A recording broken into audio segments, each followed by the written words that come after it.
an introduction to the new Parys le Cap 1,000-miler Western Free State van der Kloof Dam version of Parys le Cap routes. A gravel cycling route, largely gravel cycling route of 1,600 odd kilometers from Parys in the Free State just south of Johannesburg to Blouberg in Cape Town. There are some interesting features on the trip. First off, it goes through the Kloof Dam, the world's largest known meteor impact crater. Happened some few billion years before our time. Through the Maze Triangle, largely flattish route for much of the way, to Bothaville, the headquarters of mealie farming in the northern Free State, on past Kloof Dam, the 7th largest dam in South Africa, through Kimberley, the famous Diamond Rush city where you find the biggest hand-dug hole if one wants to do a bit of sightseeing, and then it veers south down to Jacobsdal, on to past the interesting town of Oranje, and on to Van der Kloof Dam, the second largest dam in South Africa.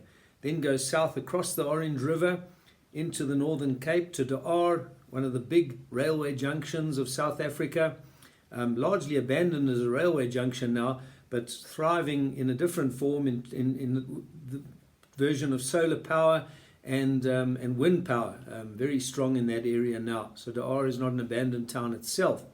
From De Aar, it hugs the railway line down to Victoria West, the home of the famous rugby player Mannetjies Roux, and then onto the Forgotten Highway, known as the Forgotten Highway because once the main route to the hinterland, taken by many of the diamond diggers heading for Kimberley to seek their fame and fortune. It goes past Loxton, Fraserburg and Sutherland, the famous stargazing town, before dropping down the Great Escarpment down Oberg Pass, spectacular drop of about 800 odd meters of vertical descent into the very barren and flattish Tankwa Karoo, past the Tankwa Patsdal, one big climb, Boerswaarmoed Pass, up over the mountain and down to Ceres, and then we're into the Western Cape and largely onto Tar Road mostly for a run-in over one of the oldest passes in South Africa, Nieuwekloof Pass, down to Gouda, more wind power there, past Riebeek, Kasteel, Malmesbury in the Swartland, and then in on a fairly quiet, mostly tar road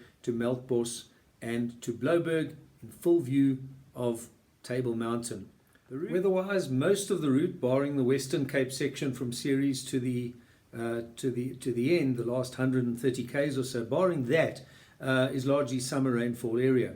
I wouldn't suggest it in summer, therefore. Not only can summer be very hot along that route and up in 40 plus degrees Celsius, but also up country, and especially in the Free State and a bit of the Northern Cape, you can get big rains. It can become a mud bath.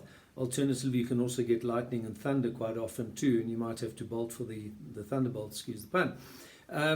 In winter, it can get to -8, -10 in places like Sutherland. Snow at Sutherland is not out of the question either. Finally, the route is a flattish one, barring the climb up and over to Ceres and a little bit of a climb over a significant hill and down to Sutherland, but that's near the end. Up until then, it's largely flat and gently undulating, and the total vertical ascent is 9,329 meters, which is not a lot over a 1,600 kilometer distance.